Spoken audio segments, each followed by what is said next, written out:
नमस्कार आप सभी को।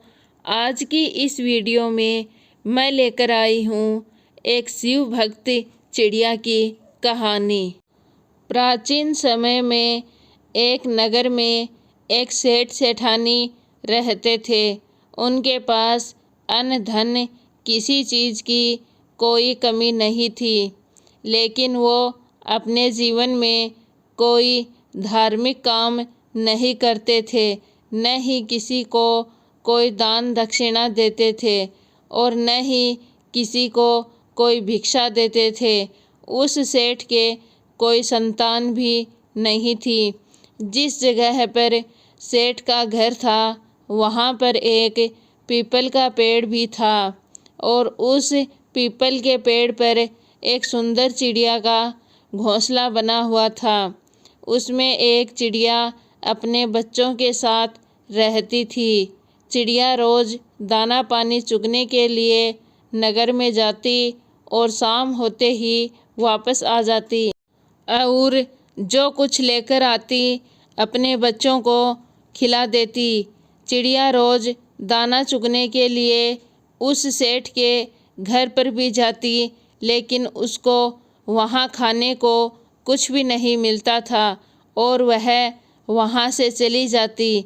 और चिड़िया सोचती कि पूरे नगर में सबसे बड़ी हवेली इसी सेठ की है, फिर भी इसके घर पर दाना नहीं मिलता, न ही ये कभी किसी को कोई भिक्षा देते हैं, न ही कभी कोई पुण्य का काम करते हैं। यह सेठ तो बहुत कंजूस आदमी है। एक दिन चिड़िया अपने घोंसले से उड़कर उस सेठ के घर पर जाती है और छत पर बैठ जाती है।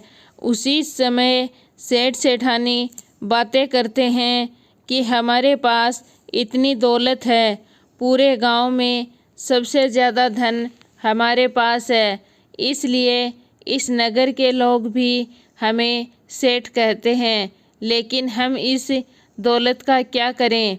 हमारे तो कोई खाने वाला भी नहीं है, हमारे तो कोई संतान भी नहीं, हमारे बाद इस बड़े घर को देखने वाला भी कोई नहीं है। तब सेठ अपनी सेठानी से कहता है, इसमें हमारा तो कोई कसूर है नहीं, हम क्या कर सकते हैं?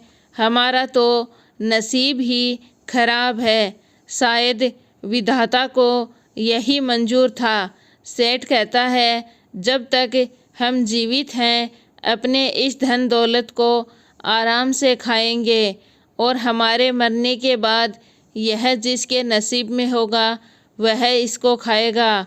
सेठ और सेठानी दोनों की बात चिड़िया पूरी सुन लेती है और वहाँ से उड़ जाती है और दाना पानी चुगने के बाद शाम को अपने घर आ जाती है।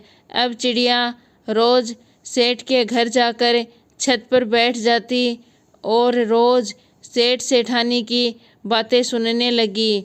सेठानी बड़े ही सरल व दयालु स्वभाव की थी। जब वह रोज़ चिड़िया को अपने घर की छत पर देखती तो उसको चिड़िया से लगाव होने लगा। फिर सेठानी रोज़ चिड़िया को दाने डालने लगी। ऐसे बहुत सारा समय निकल गया। फिर एक दिन चिड़िया ने मन में सोचा कि सेठानी तो बहुत अच्छी है, फिर भी इसको पुत्र नहीं है। चिड़िया सोचती है कि ऐसा क्या करें कि यह सेठानी माँ बने, इसको बेटा हो। एक औरत का जीना तभी सार्थक होता है जब वह माँ बनती है। एक औरत का दुख एक औरत ही समझ सकती है। जब औरत माँ बन जाए उसका जीवन सफल हो जाता है। ये सब सोचकर चिड़िया दुखी हो जाती है। फिर चिड़िया के मन में एक दिन एक विचार आता है, क्यों न मैं महादेव जी के पास जाऊं और उनसे प्रार्थना करूं। और ऐसे ही मन में विचार करके वह उड़ती हुई कैलाश पर्वत पर चली जाती है। वह उसी जगह पर जाती है जहाँ महादेव व माता पार्वती जी बैठे थे और जाकर चिड़िया माता पार्वती के चरणों में गिर जाती है। जैसे ही चिड़िया माता पार्वती के चरणों में गिरती है, चिड़िया बेहोश हो जाती है। माता पार्वती चिड़िया को अपने हाथों में उठाती हैं और चिड़िया को होश में लाती हैं और चिड़िया से कहती हैं, पुत्री आप कहाँ से आई हो? तुम बहुत परेशान लग रही हो। तब चिड़िया बोलती है माता पार्वती से, माता मैं बहुत दूर से आई हूँ, मैं मेरे दुख के लिए आपके पास नहीं आई हूँ, मैं किसी और के दुख के कारण आपके पास आई हूँ। तब माता पार्वती चिड़िया से कहती हैं कि हे पुत्री आप कहना क्या चाहती हैं, सही सही बताइए।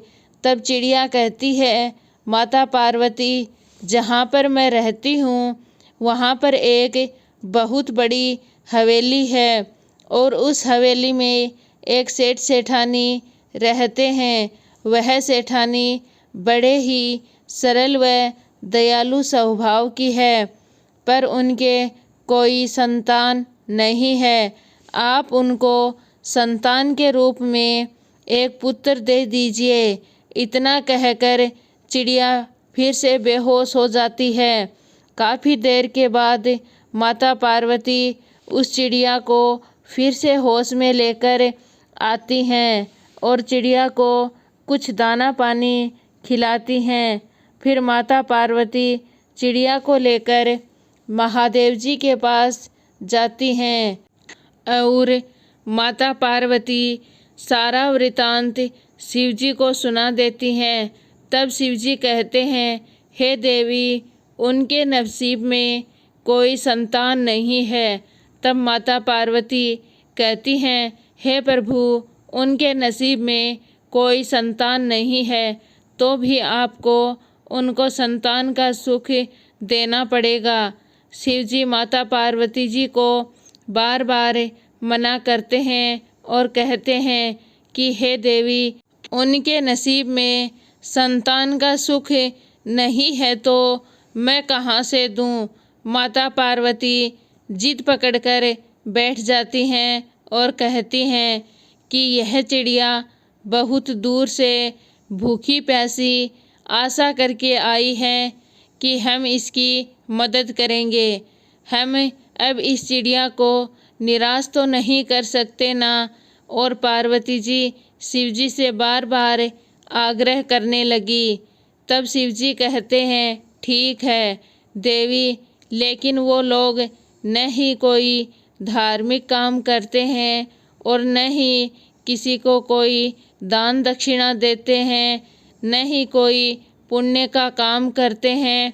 उनको कुछ तो अपने जीवन में धर्म का काम करना होगा, तभी मैं उनको संतान का सुख दे सकता हूँ।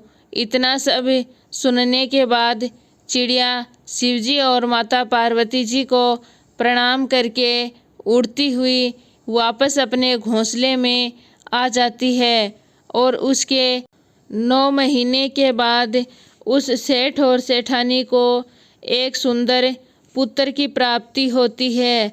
सेठ सेठानी बड़े ही खुश होते हैं और वह चिड़िया भी बहुत खुश हो जाती है कि उसकी मेहनत सफल हो गई। धीरे धीरे समय बीतने लगा। सेठ का लड़का 5 साल का हो गया। उन 5 सालों में सेठ ने व सेठानी ने न ही तो कोई शिवरात्रि का कभी व्रत किया और न ही कभी किसी को कोई दान दक्षिणा दी और न ही कोई भिक्षार्थी को भिक्षा दी, न कभी कोई मंदिर गए, न कभी कोई पूजा पाठ किया। और चिड़िया बहुत चिंता में रहने लगी, यह सोचकर कि इनका पुत्र अल्पायु हो जाएगा और उसकी मृत्यु हो जाएगी। और चिड़िया सोचने लगती है कि मैं सेठ और सेठानी को कैसे समझाऊं, कहूँ तो कैसे कहूँ, ये लोग मेरी भाषा भी नहीं समझते हैं, मैं इनको कैसे समझाऊँ। यह सोचकर चिड़िया दुखी हो जाती है और एक दिन वह मन में विचार करके फिर से उड़कर कैलाश पर्वत पर चली जाती है और माता पार्वती के चरणों में गिर जाती है। और माता पार्वती उनसे पूछती है कि तुम्हें अब क्या परेशानी है। तब चिड़िया कहने लगी, हे मैया, उस सेठानी को पुत्र तो मिल गया, लेकिन मैं उसको धर्म के रास्ते पर नहीं ला सकी। वो दोनों तो अभी भी पहले के जैसे ही हैं। तो फिर शिवजी कहते हैं तो उनका पुत्र अब अल्पायु होगा।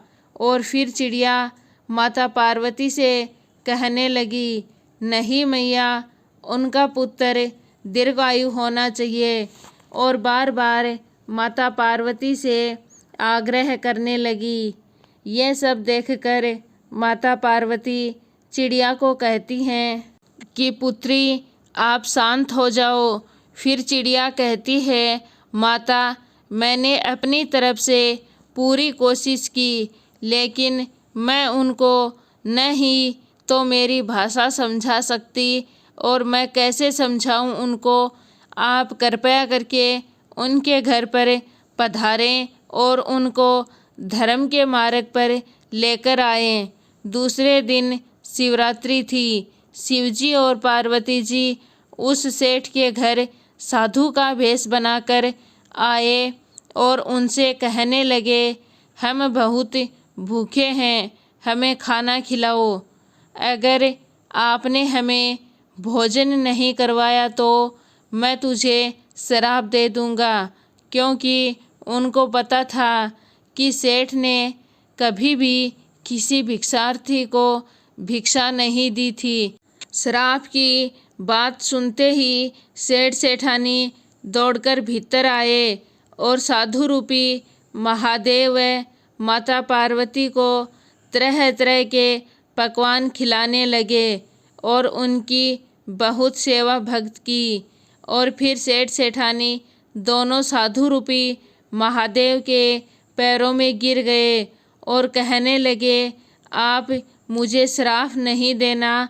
अगर किसी चीज़ की कोई कमी रह गई है तो आप मुझे बताना।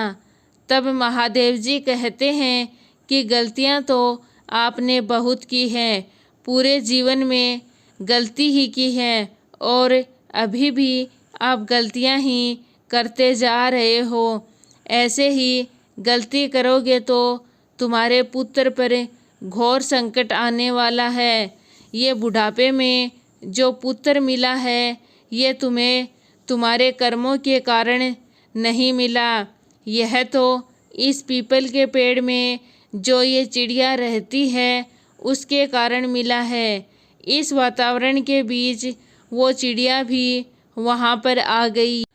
इतनी बात बोलने के बाद माता पार्वती जी व शिवजी ने उनको दर्शन दिए और दर्शन देकर वो तो वहाँ से चले गए। और सेठ सेठानी को समझ में आ गया, जो भी जीवन कुछ मिलता है धर्म व दान पुण्य से ही मिलता है। और वो दोनों मिलकर शिवरात्रि का व्रत करने लगे। यह सब देखकर वह चिड़िया बहुत खुश हुई और चिड़िया की शिवरात्रि भी सफल हुई। इस प्रकार से यह चिड़िया की शिवरात्रि की कहानी आपको कैसी लगी कमेंट करके बताना। और आपको पसंद आई है तो वीडियो को लाइक शेयर और प्लीज़ चैनल को सब्सक्राइब ज़रूर कीजिए।